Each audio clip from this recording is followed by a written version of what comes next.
everybody. Welcome to the Indie Author Books Brew Dogs podcast. Words are hard.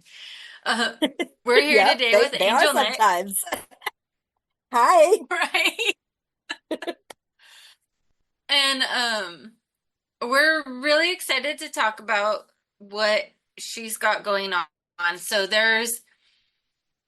You have a lot of books and on your Yeah. website, authorAngelNyx.com, and a lot of books And I out, but need to you have a update lot it of books still. that are Yeah. coming Yeah, I still need to out. update it because they're not all on there because I've Yeah. Well, released a few others.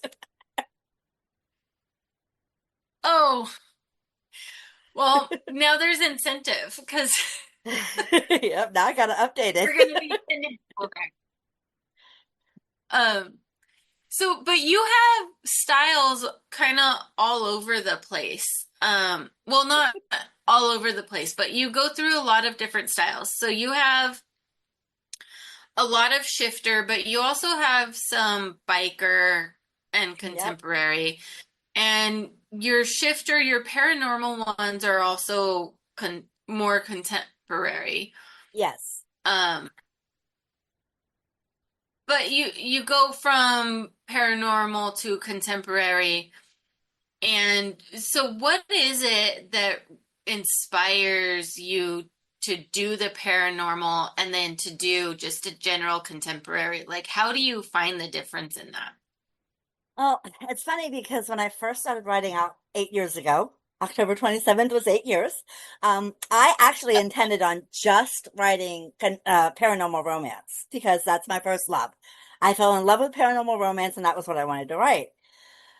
But then I became friends with some other indie authors who wrote more contemporary romance, and I started reading more of that too. And I was like, huh, I could probably try this. So I started branching out, and now I can't seem to stop.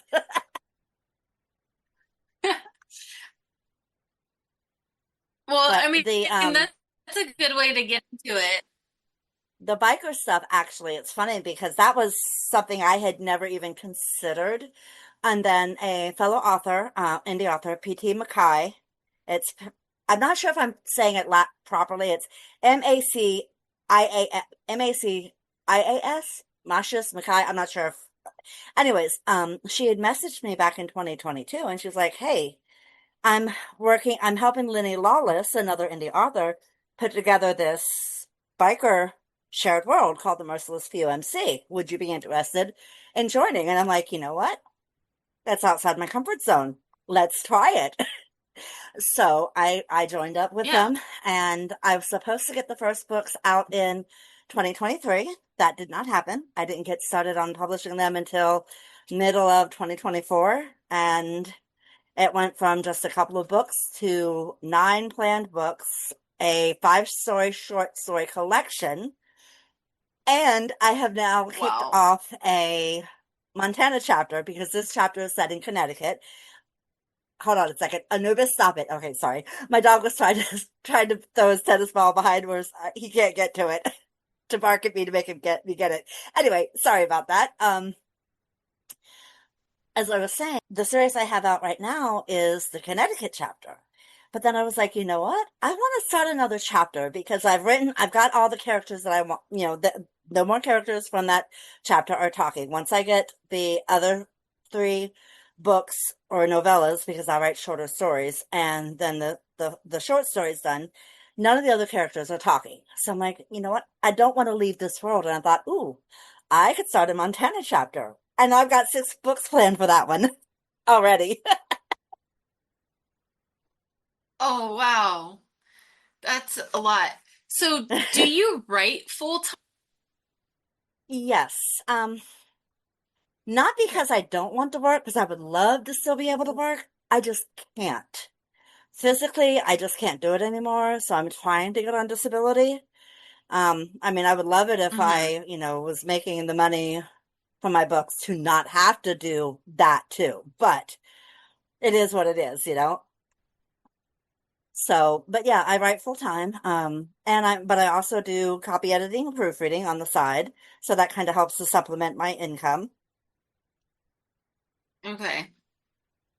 Yeah, I was gonna say that it would, with as many books as you're pushing out right now, it would be really hard to work and get that Yeah. many books out because Oh yeah. you've got a This year lot of is not. projects Oh that yeah, are coming out. I have 17 projects between now and next December. Or well, 17 projects from Wow. January through December to get written. No, correction, 18 because I added an anthology short story. I'm a glutton for punishment. I keep adding things and I'm That's a like, lot to do. I can At do least you're it. keeping yourself busy. Keeping yourself busy is always important, Yeah. especially when you have a lot of other stuff and some health stuff going on. And Yeah. Yeah. that's one of the things that I mean, I guess I've kind of always known, but I'm realizing finding ways to help keep my grandma busy has been helping with, you know, her some of the health things she has going on. Yeah. Just as we get older, Yeah. she's nearing 80. So it's reminding her, to stay busy because she's not working and it's you get Yeah. bored and so this is helping to keep your mind busy Yeah. and keep going and have that Yeah. distraction and it's amazing.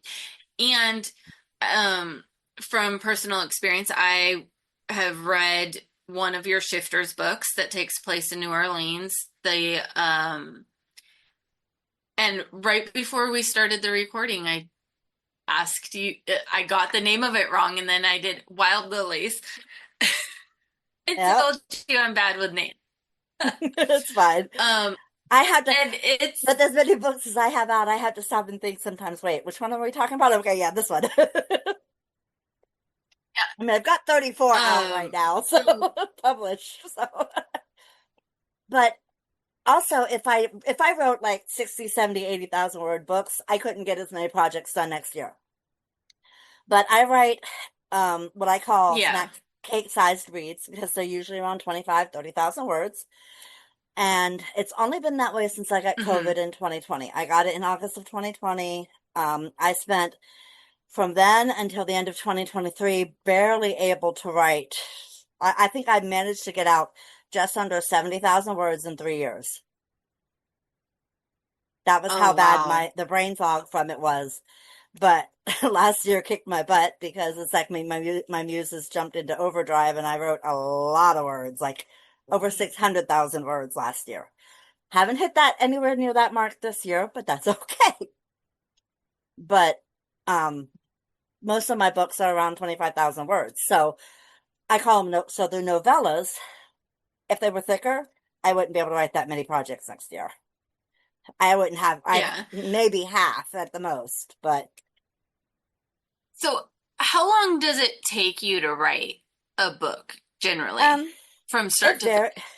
hey, it varies. I can get 20,000 words out in 2 or 3 weeks. Sometimes I've gotten it in a little over a week. I've written 45,000 words in 3 weeks once. That was my book, The Devil's Heir, because those characters wouldn't shut up. So yeah, I got that one done quick, very quickly. But usually just a couple of weeks. So I have two books releasing in January, and I have 9 weeks to get them done. And I figure 4 weeks apiece, more than enough time to get them done. Yeah. That's I feel like that's no time at all. Like I can't fathom that. Yeah, well, I mean, That's like you okay. said, if I was working, I wouldn't be able to do that. But you Yeah. know, I I spend most of my day just writing, so Yeah. Well, I mean, so this is your full-time job, yeah, essentially. Just yeah. trying to push these works out. And they are fun reads. I enjoyed your writing style. It was a Well, fun thank you. book to read. And it um they are quick reads. So I mean they're not, you can finish it in a day if you have the day off and your goal is to sit there and read. But Yeah. it's a nice quick book. They're great like in between books, even though they are in a series. So like if you have a real deep book, they end in a way that Yeah, the each one is a story ends. standalone. And Yeah, each one so is a, I call yeah, it, well, like with my Nola Shifter series and with my Merciless Few series, I call them interconnected standalones because you don't have to read them in order. Yes, characters from the previous books do pop up in later books, but you don't need to read those previous books to read that story. And that's yeah. the way I like to write it. The only I have two series out that are not like that. My Royal Phoenix's books, those you have to read in order, but that's because that was a shared world that I had written in. Otherwise, I wouldn't have written them the way I did. I would have made them interconnected standalones, and then um, the first three books in my Twisted Fate series, because those three books are Ariana's story. So you have to read those in order. But most of my books you can read in any order you want, regardless of what series they're in. Which I love. I love books that, you know, they do continue and the world continues and you get to follow those characters. But you can also, like, if you can't get to it for a while, you can not be sitting there going, Yeah. because you're like, Yeah, okay, what there was an happens? What's end to going the to happen story. next? Oh my gosh. Yeah, So, exactly. yeah. Because, so, you know, anybody who's listened to any of the other podcasts and interviews knows that I have a lot of my stuff in storage.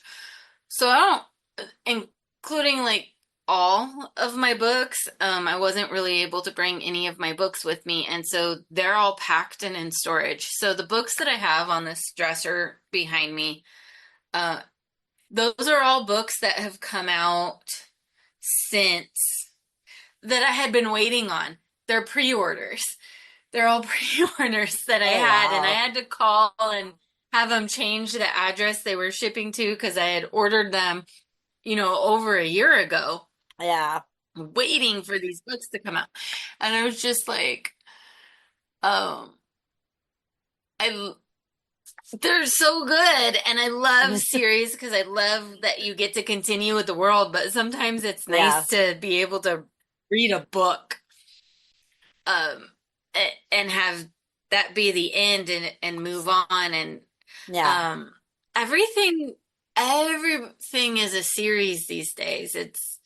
Um, Yeah, and they're all the it's kind really of hard series to that you find have series. to read the books in order, and it's like, okay, sometimes this is Yeah, fine, but please give me something that's just interconnected standalones. yeah. So it's nice to have it. It's a nice break to have that. And your books, like I said, Wild Lilies, the Nola Shifters. That's the first book in the Nola Shifters, Yes. and it was a lot of fun. It was just you know the story paced really well, and um it just the way that the conversations flowed and how things worked was just fun. It was easy. It kept you Did intrigued you in have it. any issues with did you have any But issues with the Cajun in there? I did not. But I also have friends who are You from New also, yeah, Orleans. because you're from Texas, you probably were exposed to that at some. Yeah, I actually, it was Yeah. funny when I was writing those books, for the first three books, the editor I had kept trying to talk me into just stating that the characters speak Cajun, but write it in perfect English. I was like, no. No. First of all, that's an insult to the people who speak that language. Second of all, my Lala, my grandfather was Cajun. He'd come back to haunt me if I was to do that. No, no, not happening. After about the Well, third book, it she gave up. yeah, it helps you immerse yourself in that world to actually read the way the character would, say that. Yeah. So, I mean, I guess if you've never heard Cajun before, I think it could be confusing, but I, I don't think that it was confusing or hard to read Uh-oh, I at froze all. completely. But There we go. Yeah, like 7, 8 years ago, it wasn't very common. Oops. It says my internet connection is unstable. Hang on. Okay, I think it's back. Anyways, as I was saying, can you hear me? yep, I got you. Okay. Okay. Because it said that my internet connection was acting up for a second there. Anyways, 7, 8 years ago, when I put these books out, or, the first couple of books, it was not very common for authors to write the dialect. They would just simply say, the characters speak this, but they would write everything in perfect English, and then you had to try and imagine it in your head. And I'm like, someone who's never heard Cajun is not going to be able to picture in their head what Cajuns sound like, how they speak. Yeah. And I actually have had some Cajun readers message me on Facebook and be like, thank you. Thank you so much for that. Because people won't add our dialect in their books, and you did it really well. And I was like, thank you.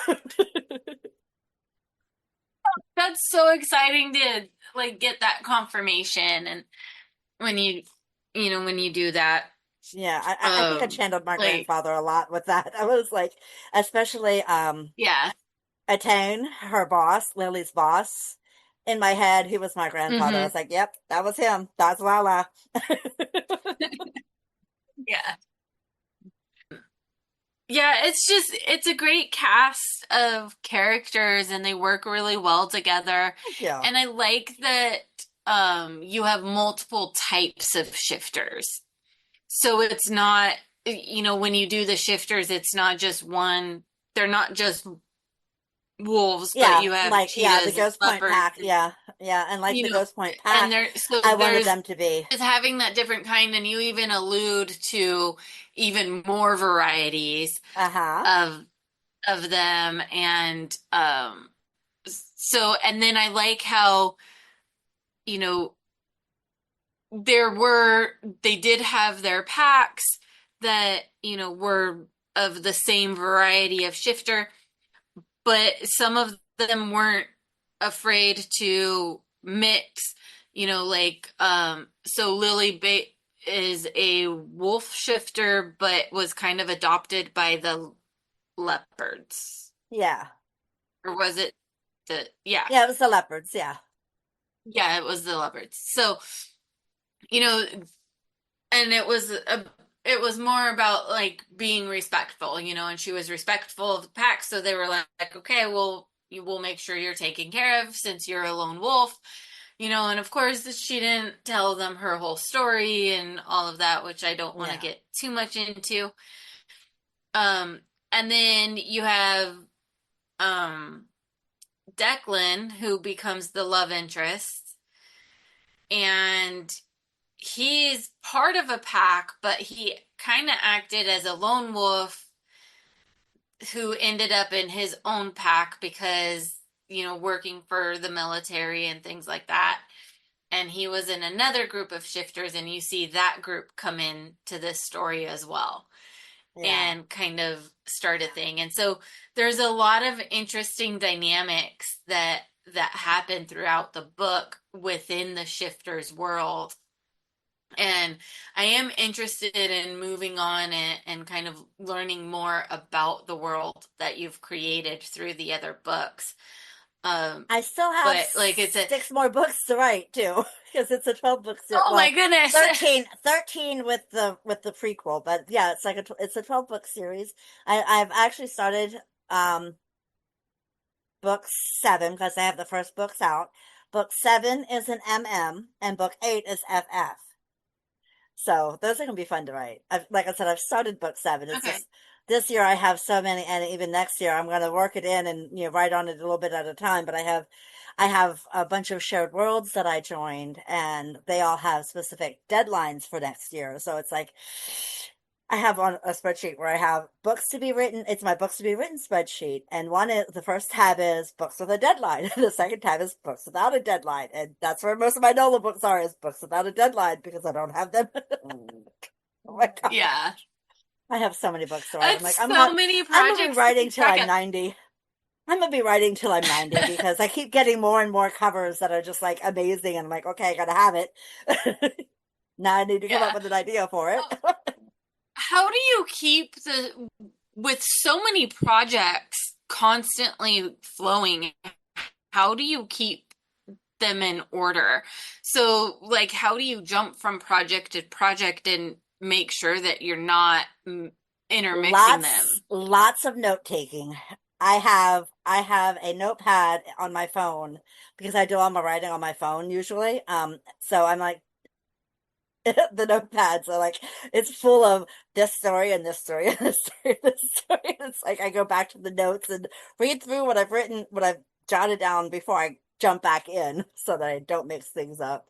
And I've done that with point of views because some of my books are written Uh, in third person and other books are written in first person. And I've switched it a couple of times and had to go back and fix that when self-editing. I was like, wait a minute, that's wrong. Oops. But it happens. Because a lot of times I'll have, yeah. two, three, or four things going at one time. So just depends on what Yeah, my muse that's a decides she lot of wants to projects focus to on. keep track of. Yeah. I say my muses. I've got to have more than one, but I say my muses are they just want to drive me insane with ideas and books that need to be written, and like I have the Yeah, I mean, idea for one. your work shows it. I have the idea for one for a shared world that isn't even fleshed out yet. She just gave us the concept of what she's planning for Mhm. this shared world. And I already have the title, the main female character, her four partners, because it's going to be a why choose, and the concept Ooh. behind why she ends up where they are. Like, okay. It's like this isn't even it's just an idea. It's a concept. It's not even a fleshed out shared world yet. And my muse is like, well, let's write this. No. We have this many books ahead of that. You're just gonna have to wait. So how does that work? Because you have a few books that are shared world, or a few series that are shared world. You have the Merciless Few, and then don't you have two other I ones? have the Merciless Few, and I have Agents of Star, and actually I have four altogether because there's the Merciless Few, there's Okay. Agents of Star, there's Hexes and O's, and the Global Beasts. Global Beasts is Okay, a you're Beauty part of and the the Beast Global fairy Beast. tale. Yes, I'm Yeah, part of Global yeah. Beasts. Um, Joanna, Jana. I think it's pronounced Jonna. Jana. I'm like, I knew it. I knew I got the name wrong. As soon as I said it, I was like, I Yeah, got yeah, her but name wrong. because that's Yeah, it's different, so it's hard to remember. I do it it all the is time. very different. I do it all Yeah. the time too, and I've Um, been friends with her for a while, and it's like Joan. I know John, not Joe, John. yeah. But I interviewed her earlier this year, and she's a part of that one. Yes, she actually Um, organized it. She was the oh, organizer of that nice. one. She didn't tell me that. Yeah, yeah, she's the one who put that one together. That's really cool. We were in another chat together. I don't remember which chat it was, and she got to talking about it, and I was like, I'm in. Yes, I'm in. I That's actually have two amazing. books in that world under two of my pen names. So Oh, wow. So what is it? So you have four different series that are all shared worlds, and so what that means is you're using the same world that other authors are using, or the yes, same concepts, at least, and yes. you're connecting with these other authors. So what is it like writing for that? Um, it's actually a lot of fun. It's a lot more fun than I thought it would be. Um, the Merciless Few is not as connected, because each author chooses, their own state and puts their own chapter. So it's a lot looser than say Mm, like the Hexes and O's. Hexes and O's is based around a bakery set in a fictional town that is run by a coven of witches, and you can purchase a spelled good for a price. Um, my witch Sorsha specializes in karma spells. However, hers goes awry because when the person who purchases the spelled cannolis, puts it on the boss's desk, who's a major jerk, and he does his little, he wants his boss to, kind of see what it feels like, kind of thing. Well, three of the coworkers do mm, the same thing, and because it's a karma spell, that means it's powered three extra times. So it's, an overpowered spell now. So he ends up in the hospital yeah. and very bad health, and the doctors can't figure out what's wrong. And Sorsha has to come up with a counterspell or an antidote for it. So, and then I started out Oh, with that writing it sounds with like just fun. I started out writing it with just her as just an MF pairing, and then it ended up being a menage with her best friend. So that was fun. But that world is more connected because all of the witches work in the same bakery. So some of the Oh, other that's other cool. authors have kind of mentioned some of the other characters. Same with the the Global Beasts one is not as connected, but in a way it is, because even though each one is set in its own country, it's still a Beauty and the Beast retelling. So we still have some of the elements, like we have to have the teacup, we have to have it, or the teapot, we have to have a chipped cup, and we have to have some kind of flower as a part of the theme. So that kind of helps tie Uh-huh. all the books together. And with the Agents of Star collab, or Shared World collab, which I originally only had three books in, and now I have five to write. um, it was my first foray into writing military romance, so that was fun. But the connection with it is that they're all a part of Star, even though it's global. So we have branches in Canada and Israel and other countries. I got to Hmm. write something I've been wanting to forever. I Oh no, I Pete lost Garcia from you. Criminal. Oops, Yep, it can you froze. hear me? Um, yes. So Okay, start with something you were wanting to write for forever, and that's where it okay, froze. okay. Sorry. So I've been wanting. This is something I've been wanting to write forever.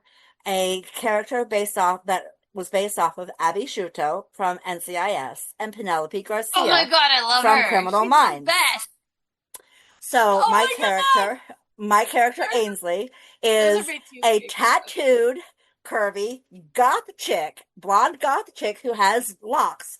Um, but she's also a computer whiz and a hacker. She's like one of the best hackers that Mashing Star those two has. up is like, oh, mashing those two up is so brilliant. Oh my Right? God. I was like, as soon as Patricia mentioned this collab she was thinking of, I'm like, yes, I can have an Abby Penelope mesh. Yes, yeah, I was excited. That's I had fun writing. I amazing. had fun writing Shadowing the Phoenix because of that.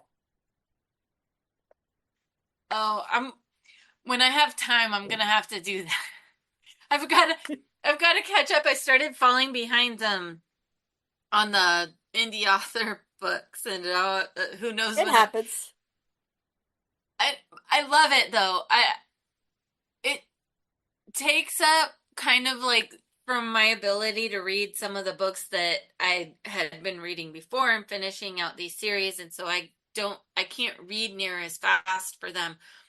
But Yeah, I love reading your guys' books and then getting to sit and talk to you about the book and or the other books, that I haven't read yet, knowing the types of worlds that you create and how you and so um I really do like, I've said it before, I'll probably say it again, but while I'm here, doing these interviews in hopes that it helps other people get to find you and learn more about your books and decide that, hey, I want to try out that book, this is all selfish. I do this because I get to learn about new authors. You guys contact me and say, "Hey, I want to be on your podcast." And I'm like, "Cool, another book to read." So, Right? a new Trust me, discovery. if I had the time, I would so be down to do that too. But yeah, it's like too many I know. irons in the fire, way too much. Don't, maybe in a couple years, maybe in Yeah, 2028, after my 2026 and 2027 insane schedules are done, because I am yeah. in 13 shared worlds, by one author has organized them, and I think all but two of them come out in either 2026 or 2027. Wow. So Then, oh, and I see a nose. yeah, that was Anubis. You go come say hi, Anubis. Come say hi. Oh, Mowgli says, I'll come say hi, Mom. This is my Mowgli. Oh, now Oh, Anubis is gonna get jealous. Come on, jealous. And there's the oh, nose you saw. That's Anubis. And they are oh, litter such mates. cutie. When I tell people they are brothers, they are litter mates. People are like, no way. But they are Chihuahua, Toy Poodle, and Papillon. Anubis took after Uh, the Chihuahua. Mowgli took after the Toy Poodle because that's the texture of hair he has, but it's uh-huh. straight like the Papillon, so he looks like a terrier. But I'm like, yeah, they're brothers. They're from the same litter. That's, you know, that's crazy. Yeah. Yeah, I have mine, both of mine in the room. The husky is hiding from the camera per usual. The Pity Murphy Aw, back here is sleeping. And of I course, see. like I tried to make this mat up and they are doing everything they can to avoid the cameras. Um, Of course. so I'm Yeah, like, my two just get like, jealous because they're like, wait a what? minute, Mom's talking to someone other than us. I mean, there's dogs literally in the name, so I try to make Yep. sure. And who doesn't want to see a cute dog? Right? So I maybe that's what I should do is just have a camera for the dogs, and I could probably just record them all day and end up making money on that. From all the amount of dog videos I watch, I'm sure I've funded quite a few people. But sorry, I got distracted by Oh, dogs. you're fine. Nope, you're fine. Hey, you know what? Yeah, so you have all these projects, you have so much going on, and all the shared worlds, which is just amazing. And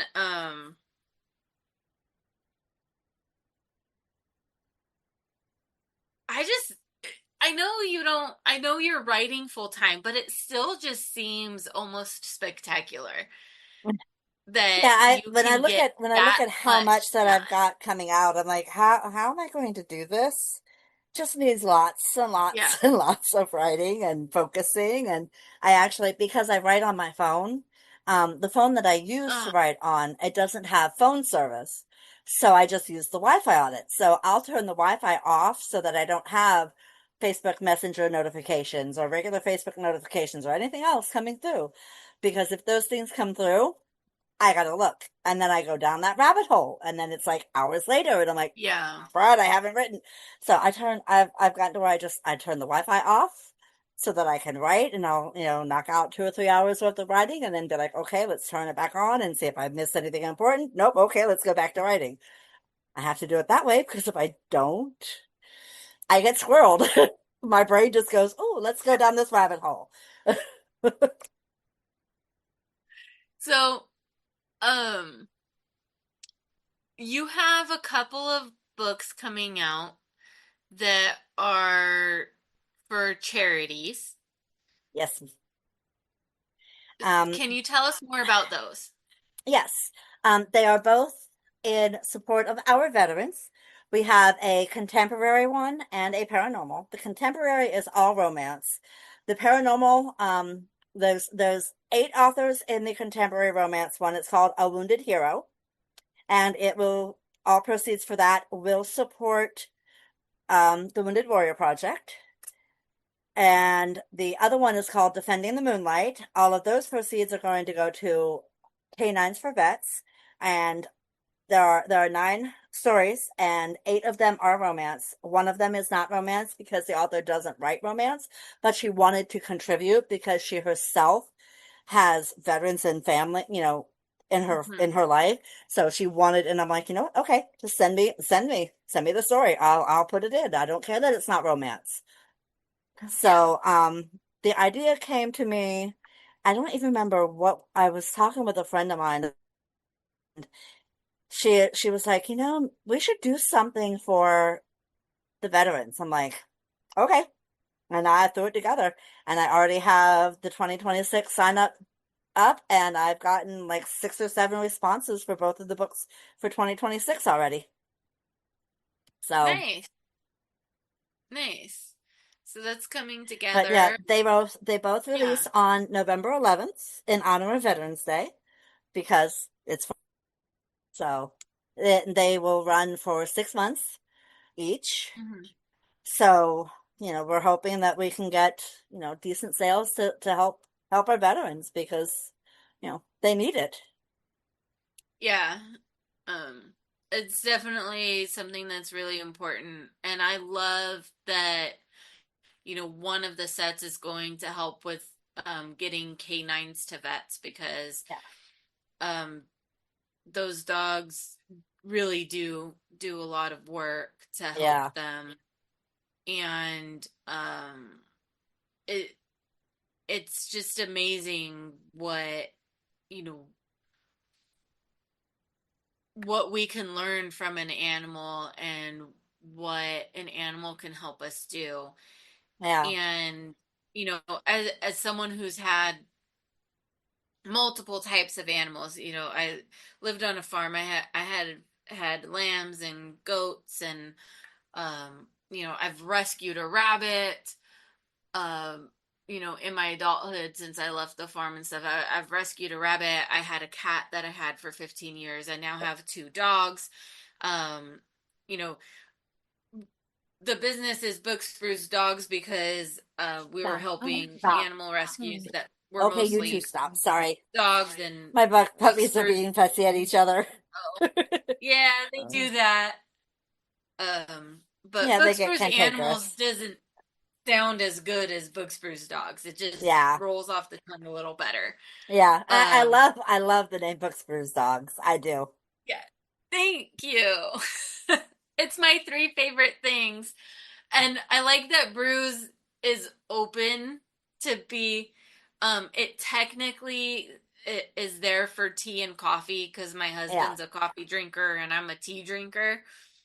Um so we were like, what can we use that encompasses both but is short? And then a lot of people think it means beer, but I can't Yeah. send beer through the mail, so Yeah.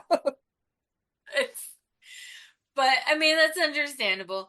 So, but we you know, the way that animals help us and just that we always make jokes that cats don't give unconditional love or they're not the same and they're kind of but if you've had a husky and you've had a cat, they're pretty much the same. One is just much bigger.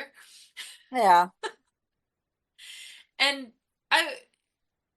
they do love you unconditionally and they do know when Oh, you're they not do. feeling well and they do come up and they do comfort you. The same as a dog. They're not necessarily at the door waiting for you wagging their tail, but there's Oh that yeah. sense of, they don't really, you know, they expect us to feed them, but not, and they But might yeah. be antsy if it's a little late, but it's never like, I can't believe you didn't feed me or, Yeah. we make jokes about them doing that or they they give you weird expressions and things like that. My husky Perrin will definitely roll his eyes at me if I tell him to do something. He's like, "Do I have to?" But Yep, they have their own but attitudes. They there's just do. yeah, but there's just a comfort that they give, when you're having a bad day that there's no expectation on you. Yeah, They know you're having a bad day and they'll sit there with you and they don't yep, expect anything of you and they don't and so when you're, as a vet, dealing with PTSD and having to go through, all of these very emotional things and learning how to recope it and get back into a functioning society when you've come out of war, it's really nice to have someone be there that has zero expectation of you, yeah, except for, hey, I want you to feel better. So yeah. how do I help you feel better?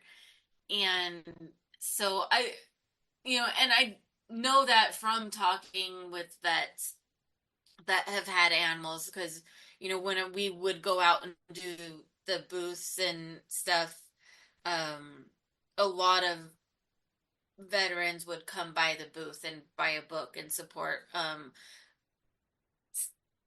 So they do use rescues sometimes, if the Yeah. rescue has the right temperament to um for veterans and things like that. They also use rescues a lot to help try to rehabilitate. There's a program here in California where they use rescues and they take them into the prison and they have the prisoners train the dogs as a part of Puppies rehabilitation. Behind Bars. It's called Puppies Behind Bars. Yeah. That is actually next year, one of next year's charities. The other one is Oh, nice. Stop Soldier Suicide. Our contemporary one next year will support Stop Soldier Oh, nice. Suicide, and then the paranormal is Puppies Behind Bars That's for next awesome. year. Yeah. So it's just amazing like how much you can learn from training training an animal and just being around them and just observing Yeah, them. Um, so I love that. I love that your charities are working towards, helping other programs that are helping people and yeah. animals as well. And obviously things that are close to my heart. So I'm with you on that. I love it. I'm looking forward to that. And your books are fun to read, and so I'm just Thank looking you. forward to that. I'm looking forward to learning about the other authors that are in um, these shared worlds and charities that you're participating in. That's really exciting. Um, and it's just like it's just lots of hugs, lots of hugs from afar for all that you're doing with that. Thank you. It Yeah, warms my heart so much. I have family that are veterans. I actually had intended on going into the Air Force after I graduated high school, but then I had an injury um, doing something stupid. I was at the river with some friends, and everybody was going off the rope swing, and they talked me into it. Well, I lost my grip and hit Oh, the riverbank instead of landing in the water, and that damaged oh, my back. So I would not be able to pass the physical exam. yeah, So yeah, I mean that I had to shift gears because I couldn't go into the Air Force. So otherwise I would have been a veteran myself. And it's just, I admire what they do, their sacrifice, and not just theirs, but their families. Everyone thinks that, oh, it's just the soldier that sacrifices. No, the family is sacrificed too. The family serves yeah. just as much as the soldier does. And if I can do even a little bit to help, even just one, then I feel like I've accomplished something. Yeah, I've had both grandfathers from both sides serve in in Vietnam, and um, there's definitely sacrifices and things Yeah. that and stories that I've heard. Neither of my parents were in the military, um, but like I said, my grandfathers were, and stories you hear about them being gone and away from home, and Yeah. the things that you know the wives went through, and the divorces that happened after be just trying to learn to adapt back into society and not being able Yeah. to handle things. And so it's a lot to deal with, Yeah. and you know and it's getting um getting help is not always the easiest thing to do, and getting the right kind of help is even harder, because Yeah. everybody to needs it has to be personalized, that Yeah. type of help, because what's going to work for one person doesn't work for another. And Yeah. um so it's definitely a good cause, and it's amazing, and it's needed. It's something that's needed. So um I'm glad your friend had the idea. I'm glad you took off and you ran with it, and I Yeah, can't so am wait for I. those Like I books to said, come out. So I've actually, I've got 2026's form set up. I already have the covers for 2027. So nice. yeah, I've already done the covers for 2027. So it's like, if I will continue doing these every year as long as I get people willing to write stories for them. Yeah. I don't So, think you're gonna have any issue with that. oh yeah, no, neither do I. Actually, And matter of fact, one of the authors who was supposed to be in the contemporary one, A Wounded Hero, for this year, I gave her an extension because she had had some issues going on, and she messaged me and she's like, "I hate to do this." She says, "But the story is just not working." She says, I've been trying all day and I, I've hit a block." She says, "I'm not going to be able to finish this. I don't want to hold the anthology up. I know you need to get it formatted and get it uploaded. So can I join next year?" I'm like, "Yep." I sent her the sign up form. She signed up. She'll just she has the story mostly written already for it. But she's like, "Since I can't do it this year, I will next year." So yeah. Well, that's amazing. And so the Wounded Warriors anthology that's coming out, and yeah, yeah, that's a gonna wounded be hero and November defending. 11th. Yeah, a wounded hero and defending the moonlight. Those released November 11th. November 11th. Okay. Just we're gonna make sure we're gonna have it across the top. People can find it. All um, right. And if you and want, then where would I can send you the covers if you would like. I would love that, and Okay, I'll I'll add send those them to to the you. video. Yeah, I'll send you the covers. Yeah. Do you want them Yeah. through Instagram or email? If you email would be best. Okay, so I'll Yeah. just respond to the email where you sent the link and the Zoom Yep. link, and I'll email them to you. Yep. That'd be great. Um, and then we'll have those covers up so people can see the book, they can recognize it. And then are they going to be able to buy that? Where are they going to be able to buy the Wounded It Warriors? will be on Amazon, Apple, Kobo, Barnes and Noble, and Smashwords. The only place Okay. I'm not putting it is Google Play because with it only having a 6 month run, although I may go ahead and just slap it up onto Google Play too. So, and it will Okay. be available in both ebook and paperback. The paperbacks will be available through Amazon. But should a reader be like, "Well, I don't use Amazon," okay, I can put it up on Barnes and Noble, or I can put it up through Drafted Digital, and Drafted Digital will put it on all of their stores that they have access to as paperbacks too. I may do that, go ahead and do that anyway. Yeah.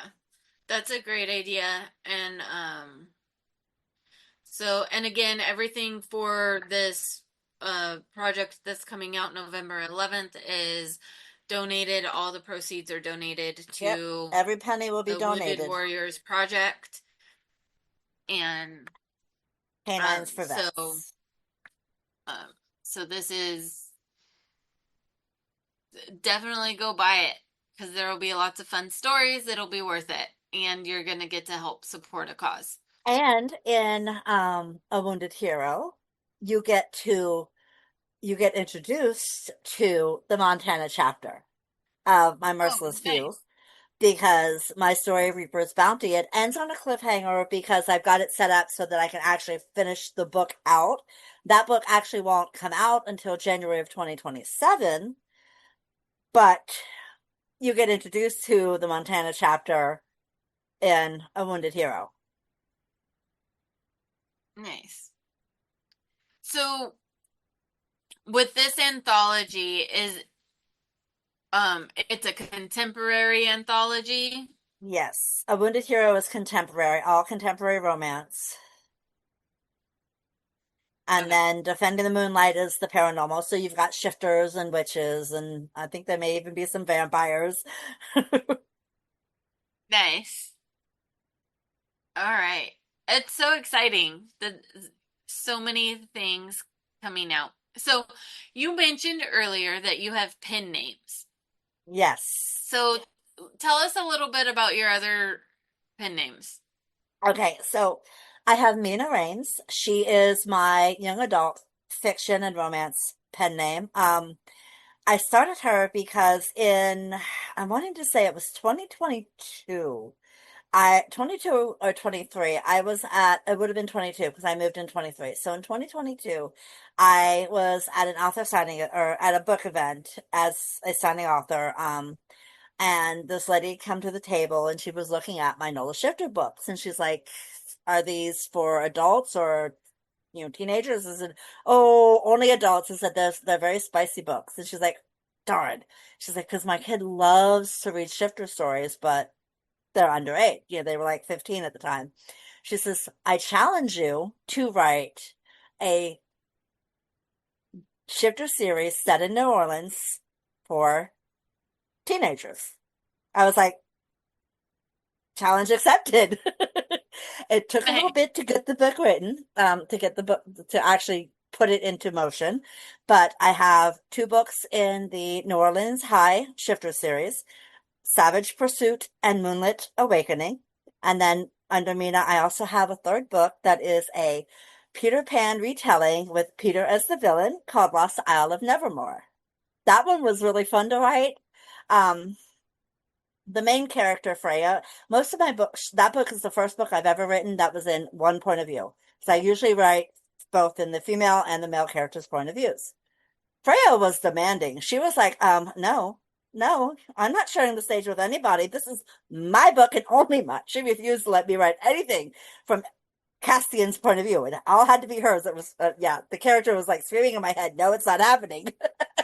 But I had fun writing that book. I'm in the process now of writing a Snow White retelling with Snow White as the villain Oh. because the idea was put in my head. I was in a book festival on Discord in the Kingdom of, well, now it's called the Smutwood Book Club, but it used to be called the Kingdom of Chaos Discord channel. One of the readers was like, if you were to write another retelling, who would you make the villain? Immediately I said Snow White, and I had the perfect cover for it. I had the image. I just had to put the title and everything on it myself. And so I've even I've gotten the prologue for that one started. It's a very short prologue, but it's already started. So there's that one Oh coming wow. from her. And then I have a darker pen name called Jesse Sin. Her books tend to be a little darker, sometimes a little kinkier. I have one book out for her so far. It's called Summer of Solstice. It's unique in that the characters are humanoid but feline at the same time. Because the Mm-hmm. premise behind the story is that scientists cracked the code, the DNA code, and they spliced human and animal DNA and created new species, which is what Solstice is. They called the feline species that was a success the Dimere. So she is part of so the story is it's the Daimyo trilogy. The first two books are her story, and then the third book will actually be the next generation. I have the second book done. I just have to clean it up because it started out as a fan fiction based on the musical Cats. So I've had to go through, I've had to go through and change a lot of things and clean things up, and so I mean it's been fun changing it, but it was really dark, and I had unpublished it at one point. Um, but then I was told, you know what? Don't, because I was going to edit some of the darker stuff out, and I've had people tell me, no, don't. There are readers for everything. Someone will read it. Yeah. So I republished it mainly because in the Global Beast, because she was retired, but in the Global Beast shared world, we had an author who had to back out for the November slot. And Jonna was having a hard time finding someone to take it because of the time frame, So I was like, you know what? I can pull Josie back out of retirement and just write a quick story for her. And that's what I did. It's called Cerulean Nights, and it releases November 18th. I had to think there for a second. I keep wanting to say the 17th, but it's the 18th. But that one is Nice. based in Brazil, and it is a reverse harem. And it's extremely short though. It's like not even 19,000 words because I swear the characters wanted their HEA by 5,000 words. They're like, you can finish our story. No, 5,000 words is too short. That's not a story. That's a short story. That's not at least even a novella. So, but I was Yeah. like, you know what? When I got to the end, I was like, it's short. It's probably one of the shortest ones I've written, but I'm happy with it. So that's what counts. Yeah. But yeah, Well, so that'll be an interesting read. yeah, Yeah. it was I like that. fun because her love interests decide to try and steal a cluster of gems from a small village and get cursed as a result. That's how they end up cursed. And they have to they have to find the redemption to get their curses lifted. So that's basically what the Nice. story is. So them meeting her, and they stalk her for a while because it's darker, so they got to be, yeah, they're stalkers for a bit. They stalk her. So, do you have a series that was kind of your favorite to write? Series wise, well, I wish I could say my Noel the Shifter series because I do love those books, but I had so much fun. I have had so much fun writing the Merciless Few, the motorcycle series, because it took me out of my comfort zone. Uh-huh. And just it was something that just was so different. If you were to ask me what if I had a favorite book though, that would be The Devil's Heir. Mainly because those characters would not shut up. I wrote it very quickly, and Kaya is still my favorite heroine. She's a badass. I mean, she does some things in the book that I wasn't expecting as I'm writing, and I'm like, um, Kaya, where did that come from? Where, what? I love it when my characters make me go, wait a minute, what? But but yeah, I'm loving the Merciless too. Obviously, since I've got you know, another chapter started. I hear a puppy dog. Yeah, there was a weird noise outside. It woke him up. Ah, So, Murphy, Willie. He's like, I don't want to get up, Mom. He he was he didn't even really get up. He just kind of sat up and barked and laid back down. yeah, he's still just there. Let's see. See that? He's like, nope, not moving. He didn't Aw. even get for the treat jar just now. Hey, Murphy. Aw, he's adorable. Hi, buddy. My sweet boy. Come here, parent. Show your face. Come here. He's like, Mom, I'm not. He's refusing. Parent, Willie. Too funny. And then he managed, he's like, barely a nose in there. Yep. It's where he really Oh, just he's gorgeous. They're Oh, beautiful. thank you. They're so handsome. Both of them Yeah, are. they are. But um and huskies are always kind of pretty. And I might be Yeah, biased, but he's like, like there's pretty and then there's supermodel pretty, yeah, and Perrin is supermodel pretty when it comes to huskies. And I don't yeah. know how I got that lucky. Then again, I am biased. So, like, I have the most distinguished dogs, eh, at least in looks. Um, so, but this is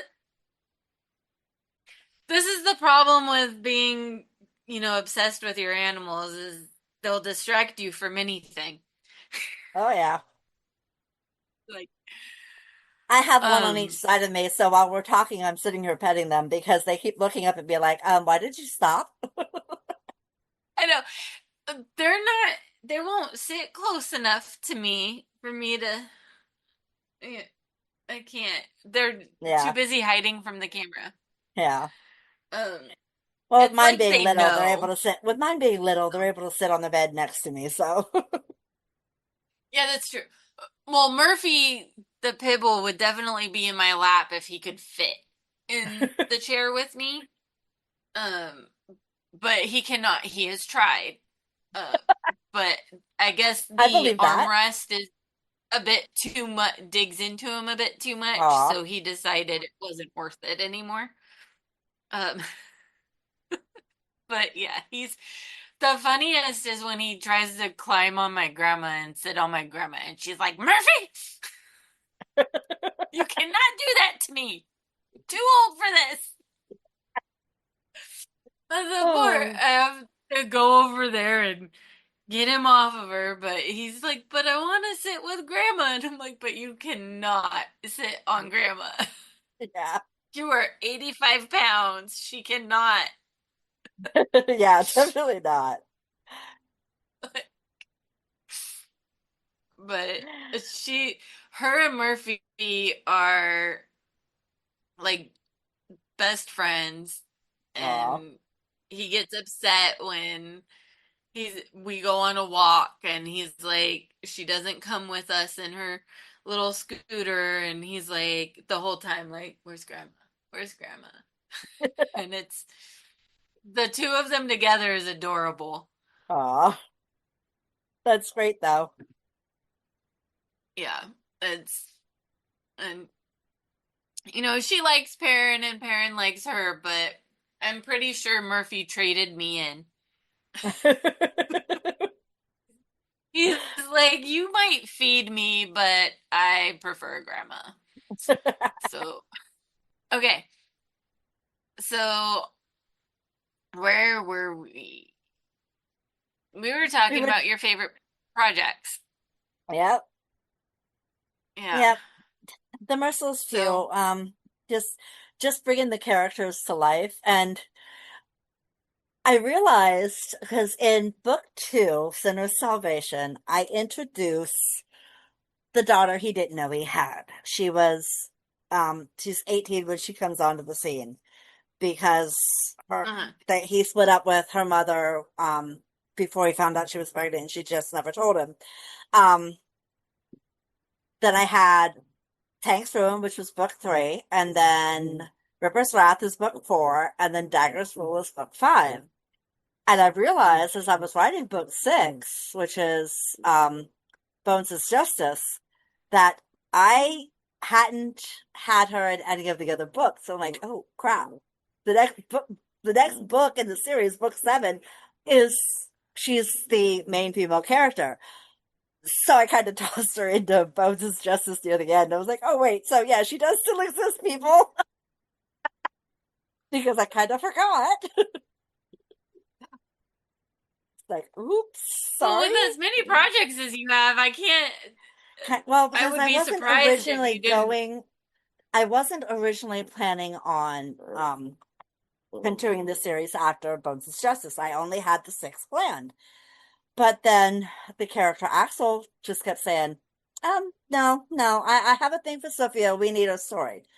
And then um one of the sweet butts, Cherry, she's a conniving little bitch. And she's a bitch, excuse my language, but she's a bitch in a lot of in the first couple of in the first books until Cinder puts his foot down and is like, you pull any more of this stunt and you're gone. That's it. We're done. This is your final chance. She started talking in my head, telling me she needed her redemption story. So I have Axel's Flame, which is Axel and Sophia, and then Wreaking Havoc, which is Cherry and Havoc. And then, um, or excuse me, Torch, getting Torch. Wreaking Havoc is the last book. So it's Cherry and Torch. And then one of the other characters, Havoc, kept like, he's one of their enforcers. He's like, hey, I need my story too. So I have Wreaking Havoc as the final book in their series, and it's a second chance romance. But then I thought, well, in Griff's Mercy, I have several pairings that were already established. I'm like, maybe I need to write their little, short little short stories for them.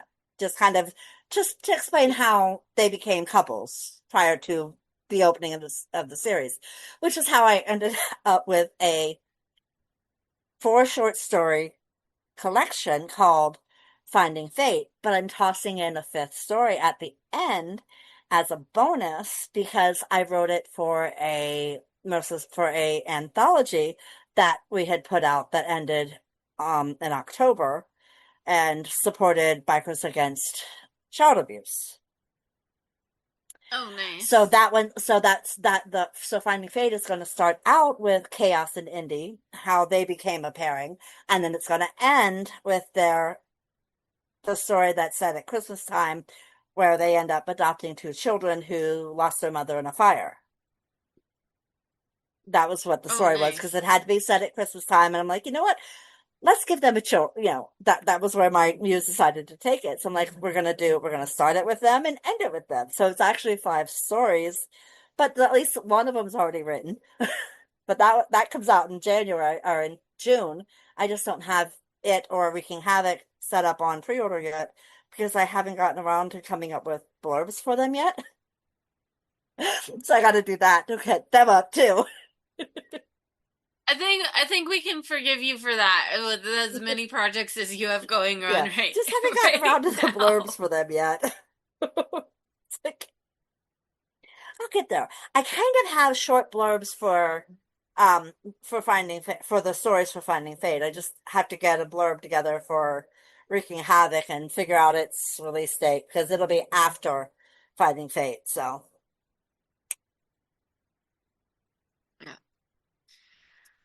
So yeah, I'm Well, like, oh my that gosh. is a lot going on. Oh yeah. There's so much to keep up with you. So it's going to be really important. Everybody follow Angel Nyx on social media. You're going to need to keep up with her Yep, because on she's got Facebook all I these am author projects Angel coming out Nyx. and On all these shared. Yeah. Yeah, on Facebook it's well everywhere it's author Angel Nyx. Because I do have a backup account on Facebook Okay. that's just Angel Nyx, and I've had people like add that account to like chats when I'm doing like release parties and stuff, and I have to go in as author Angel Nyx and kick that one out and be like, nope, this is one that needs to be in here. Yeah. Because so I've started making sure when I fill out when I fill out sheets and stuff for parties that I put author Angel Nyx as my name, not just Angel Nyx. So they put the right account in there. So Yeah. So, well, that's good to know. And I'll be sure to put across the screen your social media shares and everything because we do definitely want people to be able to find you. We definitely want them to be able to come up. Um, and again, it may need updating, but there is a website yeah, yeah, and I for do. all Yeah, your I need to get in there and update that. and As a matter of fact, so I don't forget, it's being added to my never-ending to-do list. yes. I call it. I I call it the have never. one of those. I call it the never-ending to-do list because thanks to the neurocognitive disorder that I have from COVID, Mhm. um I I can remember some I can think of something and if I don't write it down almost immediately, sometimes within 30 seconds it's gone, never to be remembered again. So, if I don't put it down in here, I'm not going to remember. I understand how that goes. I've actually started having to use a notebook because I've got so much going on that I just can't keep track anymore. And Yeah. I just use the um, notepad on my phone so that it's I've, always with me because that's always in my always with me stuff. I just for someone who was a multimedia major, I avoid technology. Um, I was a multimedia major. Of course, I graduated college like, oh my God, next year will be 20 years ago. Oh And wow. then, um, so a lot has changed and I never really used it because I realized I Yeah. didn't really want to hang out with computers all day. Yeah. Even though I knew that that was the direction everything was going in, which is why I did multimedia. And now I'm doing this podcast thing. And I'm like, but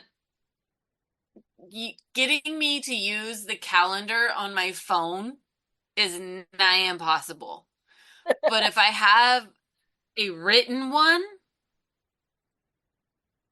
I'll actually pay attention to it. And the same thing, like if I handwrite my to-do list, I'll actually get it done. But if I put it in my phone, I won't even think about it. Yeah.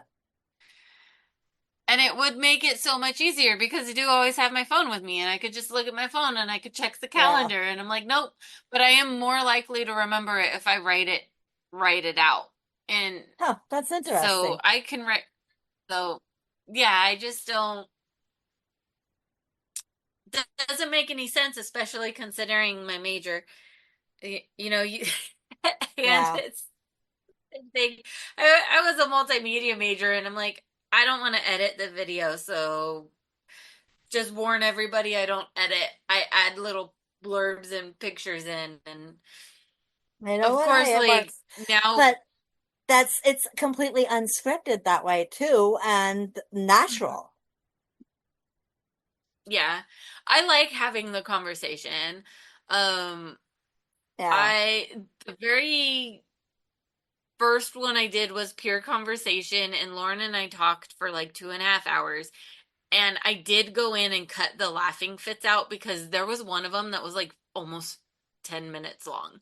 So Oh I was like, wow. I can cut that out. Like, nobody wants to listen to us laugh for like 10 minutes because we were just having a good time.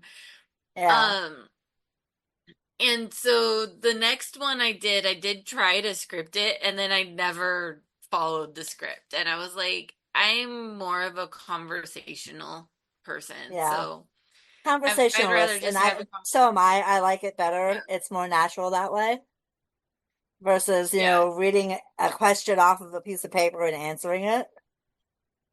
Yeah, and so I just feel like it's better and then I also like to be able to catch you guys off guard because then now you don't get a list of questions and you're not prepared for anything I'm about to ask because I don't Yeah. even know what I'm about to ask. So I've thrown a few people out of Danielle McMath, the she's an independent narrator and I made her do voices for me. And I did Oh, not tell cool. her I was gonna have her do that. I just like was like, you know what? Maybe I should have her do voices for me. So she was like, the poor thing. Oh, that poor girl. But she was a good sport about it because I totally just threw it at her. But That's awesome. um it it does make life more interesting. It makes it more fun. And I love getting to talk um to all of the indie authors and like Danielle was an indie narrator and just these people like you who have just taken their passion and thrown it out into the world for the world to do with it what they will. Yeah. And the amount of courage, I can't get over the amount of courage it takes to take something so personal and put it out into the world for Oh yeah, everybody it does to see. because And readers can yeah. rip you to shreds sometimes. It's like I tell new authors all the time if I see them talking about how they got this one star. There's this one fairly new author. She was like so discouraged because of a 1 star review she got. I said, ignore it. You are not going to be the author for everyone. Ignore the Yeah. 1 stars. You know what? Ignore the reviews because those reviews are more for the readers than they are for you. You could, as because like, I have almost 1,000 reviews on Wild Lilies, but that's only because of it being a perma-free book for the last several years. I've had over Hmm. 30,000 downloads and about 1,000 reviews. Could you imagine how much time it would take me to sit down and read through all of those reviews and try to find the new ones and see if, oh, did I read this one yet? I don't have that kind of time. Yeah. I don't care. If you like my book, great. If you don't like my book, great. I'm just not the author for you. Well, That's fine, you know? yeah, and sometimes you read the reviews and there, even though it might be a once as a reader, when you read the reviews, if it's a construct kind of like a constructive, like here's the points that I didn't like about it and things like that, you can tell like when someone's just being mean and when someone's Yeah, like, I didn't like the book, here's why. I didn't yeah, like the way it was structured or this or that. Like those are helpful because it's like, oh yeah, but I don't care if it's structured like that. So that won't bother me. yeah, I still might enjoy the book. Or, you read it and go, oh yeah, I really don't like when it's structured like that. I may not enjoy that book as much. Um, like there's a difference between being constructive and then just attacking the author, and not yeah, every reviewer understands that. And yeah, so I think even as a reader reading the reviews, you have to understand and know, because you know it's not necessarily that it's a bad book or it's a bad story, or it's just not something that you enjoy. yeah, And I really think we need to start being able to differentiate more of, you know, I didn't like this story. It's not that it's a bad story. It's that I didn't like it. I didn't like how it yeah, was put out. And maybe, and I've kind of said this before, like, maybe it's because I have this understanding, like, I don't like Stephen King or Anne Rice books. There's billions of people that do. yeah, The amount of books that they have sold throughout the lifetimes. I mean, Anne Rice's books are still selling, and yeah, um, you know, and if you look at the concepts, and they've been made into movies and TV shows and everything else, and you look at the concepts and they're great concepts. I just don't like the way that I don't like the cadence, the way that it reads. yeah, Um, and that's not to say anything against them.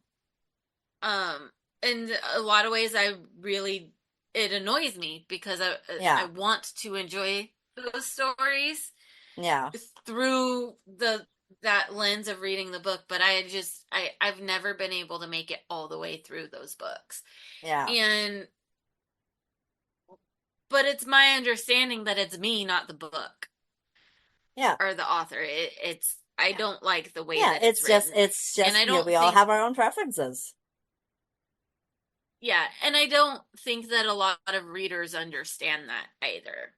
Yeah. Um, Speaking of reviews, one of so the it's first reviews I got for Wild Lilies, I had someone give me a hard time about the way that Kane immediately accepts Declan's offer to assist the Pard with their Uh-huh. issue with the Jaguars. Well, that wouldn't happen. In my world, it did. Why? Because of Lily. Because Lily trusted Declan. Kane trusted Declan. Had it just been Yeah. some random dude coming up to him and saying, "Hey, I can help you with this," Kane would have been like, "Go screw yourself." But Lily was the catalyst. Is the Lily connecting. trusted Yeah, him. she's Yeah, the she's connecting the factor. connection And there. that That's the happens. only reason That why. happens. That happens in a lot of books. It happens in real life. If we have a very trusted friend who has another trusted friend, we tend to trust that friend because, well, Exactly. if this person I trust trusts them, I trust you. Yeah. And so yeah, it's that what a weird thing to be upset about, I Yeah. think. Yeah. They were like, this would never have happened. It's And happened see, and to me that's the personally. other thing. It's happened with It me it personally. is a So, yeah. make-believe world. Yeah, but it is a make-believe world. So there's Exactly. a lot of things that I Well, don't because, I he's an alpha. Why I would an don't alpha personally accept know another man's, anybody who can shift into a wolf or a leopard or a right? jaguar. Yeah, it So would be how awesome to be able to. I, I'll take any one of them. But Right? I mean, I'd probably be happy being able to shift to a rabbit just to do something different. Right? But like, Okay, please don't do this. Now my brain's like, ooh, rabbit shifters? No, you shut up. I already have avian. I already have an avian shifter series planned thanks to one of my readers was like, have you ever written bird shifters? Well, now I will. oh, Now, yeah, my muse is always looking for unique things. yeah, I mean, I've got the ocelots, I've got griffins, I've got phoenixes, and it's like, oh, let's do no, not right now. yeah. Maybe in Like we twenty gotta twenty eight, stop at some point. Let me catch up. Let me yeah, catch up, and then maybe we in can do twenty something twenty different. eight after everything we have to get written on that list, the list that says these have deadlines. Once those are done, then we can add stuff in. Okay, just let me get through these. Yeah. Oh I my tell people goodness, all the I time know. my muses are trying to kill me. They have it out for me because they're just always wanting to come up with new ideas, and I'm like, no. One no, doesn't help that I follow several designers that put out things that just make me go, I need that. I have one. His name is Grady Earls. He only sells his if he doesn't create create the cover in terms of doing all the topography. He sells his Uh-huh. images for $10. I've gotten 42 images from him. And I have Wow. gotten, that's just from the ones that he has posted in his group. That's not including the um, stuff I commissioned for character art based off of my Nola Shifter prequel, Trailing Moonflowers. I've got 5 graphics Uh-huh. from him for that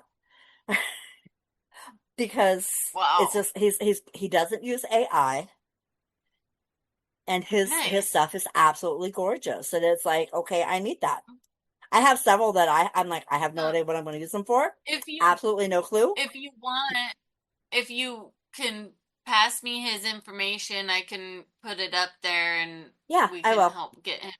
Because I know a lot of indie authors are always looking for people who don't use AI, Yeah, and yeah, he doesn't use AI. it's His starting to his get illustrated, harder and harder to find.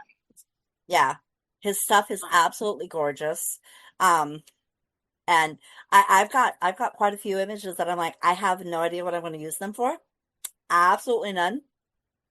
But I saw them and had to have them. Yeah, That was that's it. I just fine.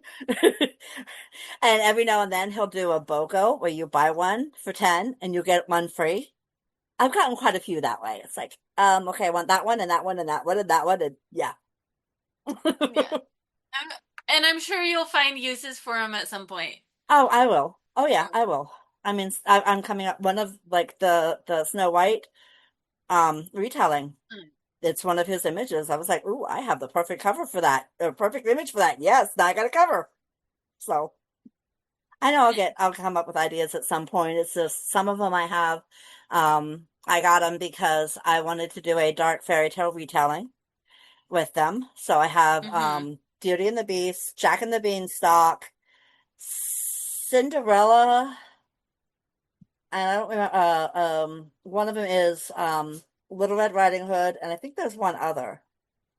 Oh, Alice in Wonderland. Nice. Nice.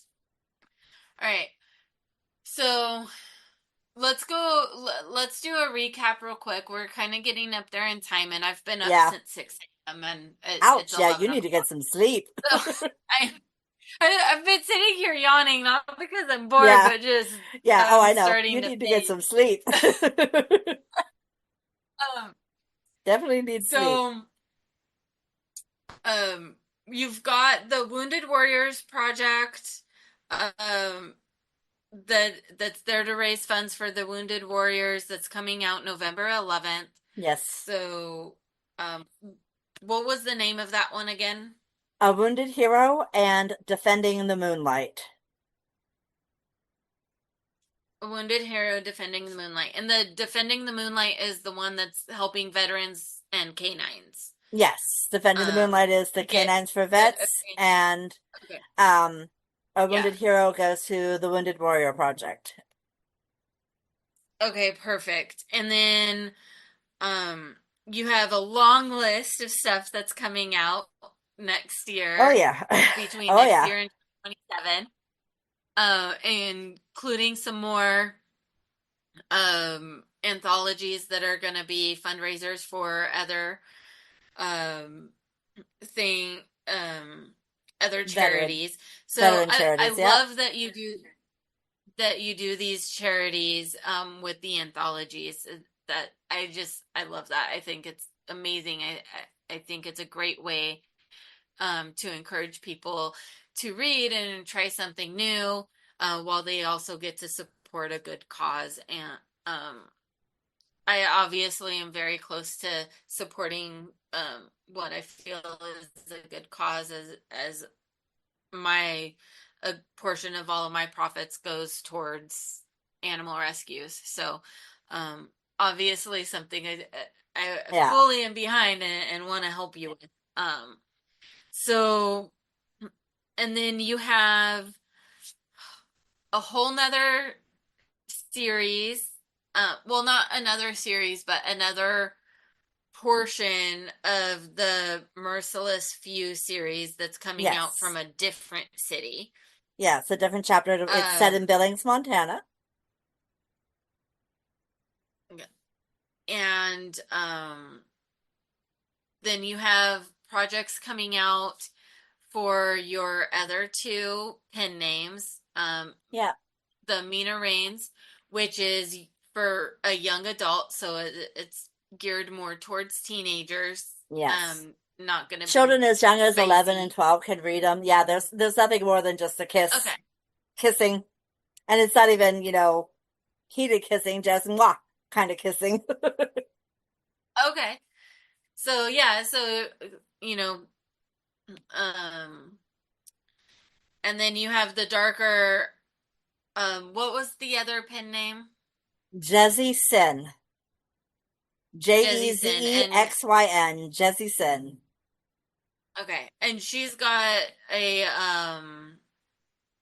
darker one coming out. She does the darker books, Yes. and there's an anthology coming out with Yeah, something with her.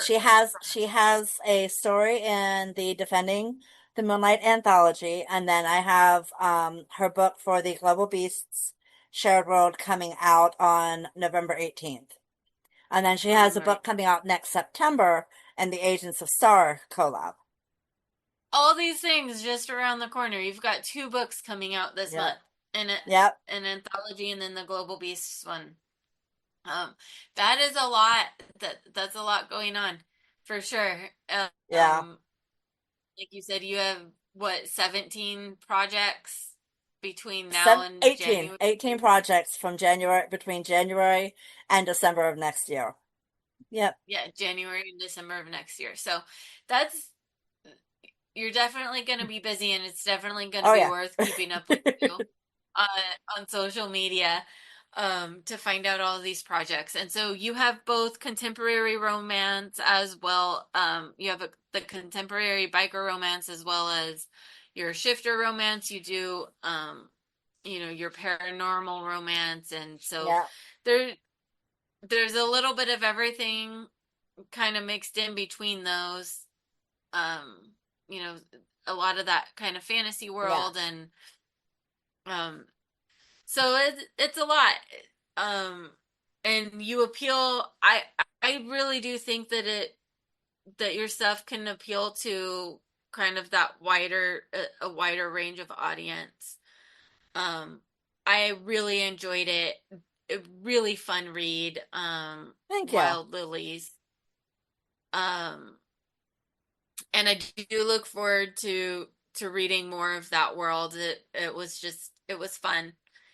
Um, and so I'm interested in learning a little bit more about each of the characters and seeing how the world progresses. Um, so that'll be fun to do. And thank you so much for your time today. By the way, Thank you I've for had having me. so much fun talking to you. Same. I'm So so I sorry would that look I'm forward. I look forward to half doing this asleep. another time. If you ever want me on again, Yeah, I'm there. we're definitely we'll definitely do this again.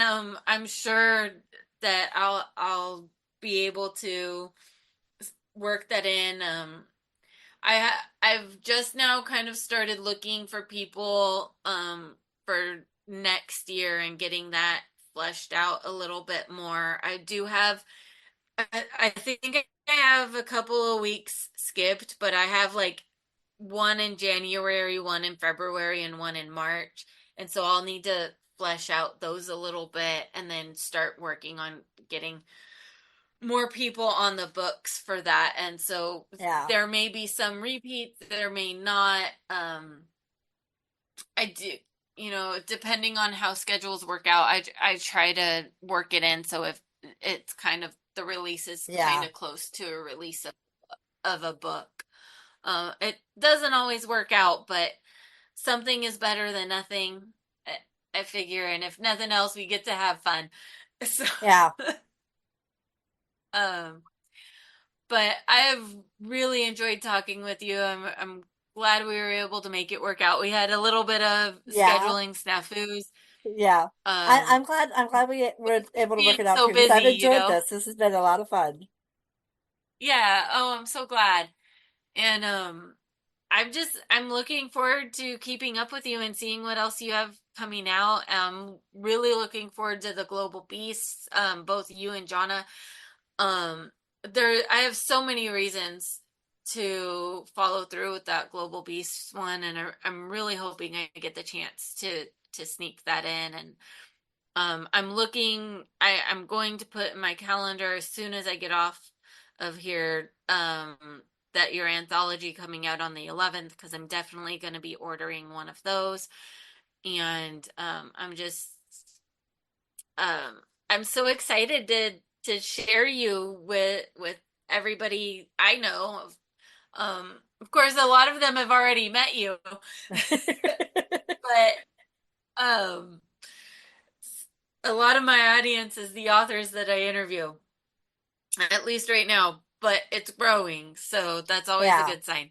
Yeah. I've only been, I mean, I've only been doing the author interviews since June, so it's not even been a full 6 months. Yeah. Um, You'll so get there. we're getting there. I mean, maybe it was earlier. I don't know. It's only been around, give or take 6 months, give or take a month. Yeah. Um, but we're getting there. We're growing. Um, Pushing through life changes and struggles at the moment, but we'll get through it. And Yeah. I know you understand how that works, and Oh yeah. we're just excited about all of your projects right now. I'm saying we like I'm a royal we or something. I don't know where that came from. Like, it's just me, but You're see, channeling it's all my personality, channeling your inner royal. right? Oh my goodness. Well, thank you so much, Angel, for joining me today. I've really enjoyed our Thank you for having conversation. me. I've learned a lot about your books and the processes in which you go and write, and I always find that so interesting. And so I hope everybody else enjoys all of that storytelling and everything. And definitely check out Angel Nyx's books, um, or her pen names, Mina Ray, and I don't know why I cannot remember the second one. Jesse Sin. Um, yeah. So, um, definitely check out Angel Nyx though, which is where the majority of your books are written under. Yes. Paranormal and contemporary romance books, and they're all interconnected standalones. So every book is a standalone. You don't have to read them in order, e- um, for the most part, minus a couple of series. Um, but they're definitely, I do think that they're definitely worth a shot to give, a read and just have a good short in between your big series that you're reading. That they're perfect for that. It's like a perfect little dessert to a I Thank need a you. break. This is too intense. So, or if you're doing a Wheel of Time series that's 14 books long, you might just need a break. So, well, thank you again. I keep rambling now. That's how tired I am. Um, sorry. Thank you for Thank you having for me. joining us, everybody. And I look forward to being able to meet with you and get you on the schedule again. I really do. It's been a lot of fun. So have a good night, You too. Get some sleep. and I'm gonna go to bed. I've been up for 13 Ouch. Yeah, uh definitely get some sleep. since 6 a.m. I can't even do the math right now. So, all right, have a good night. You too. Bye. And we'll see you everybody next time. Bye.